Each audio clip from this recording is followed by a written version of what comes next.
Welcome to SBL Mixing. Today's video is as a result of a viewer question. Rodney Terrell asks, 1, at what point would you deem a drum recording unsalvageable and decide to replace it with a drum sample? And 2, are you supposed to consult this decision with the artist, and is this something that's discussed prior to mixing?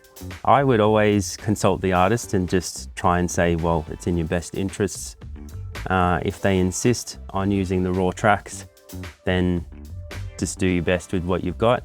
We are audio wizards, but there are limitations to exactly what we can get away with in audio. You're a wizard, Harry. I never try and take the easy way out. I always try and make sure that I use as much of the client's stuff as possible, even just to challenge yourself to come up with a solution. You're going to learn something. I can pretty much correct any sort of phase issue by rotating the phase. That's not a big deal. If the noise floor is particularly high, then I would be looking at doing some noise reduction and stuff. If it's so high that it's detrimental, then maybe you should ask to get it re-recorded, because why would you want to struggle with that? Okay, so here's an unsalvageable example. I've had a drum recording before where it's obviously been comped between different takes. The microphone was dropping during the take. That can be unsalvageable because it would take so much more time to fix that issue than to just re-record the drums and do it properly.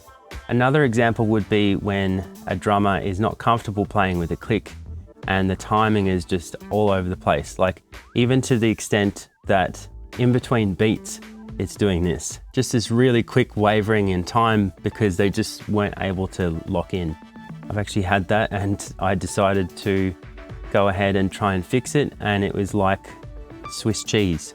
I want to buy some cheese! Oh, I thought you were complaining about the music. Oh, heaven forbid! I had so many holes in the performance that it just looked like Swiss cheese. You zoom out and it looks like a perfect waveform, and then you zoom in and you realize there are so many edits in that. It was just ridiculous. Would I do that again? Probably not. Not worth it. I mean, when you get things like drum and snare flamming, you can obviously cut and paste from different parts of the song. You could try at least. There's different editing techniques that you can use. Some things are just unsalvageable. I would say the microphone falling during the performance, or microphones shifting around a little bit, that's really time-consuming stuff. Anything that's time-consuming, you could definitely look at sample replacement, or what I like to do is use what they've got and then blend in other samples, and that could be anything. That could be sending a drum sample to a reverb that you like, so that it's not as obvious that it's coming from a drum sample. So I hope that answers your question, Rodney.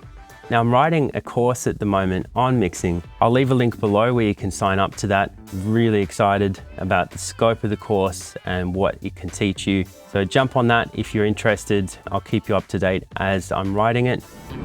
Otherwise, if you have any other questions, let me know and I'll try and answer them below. All right, thank you for watching and happy mixing.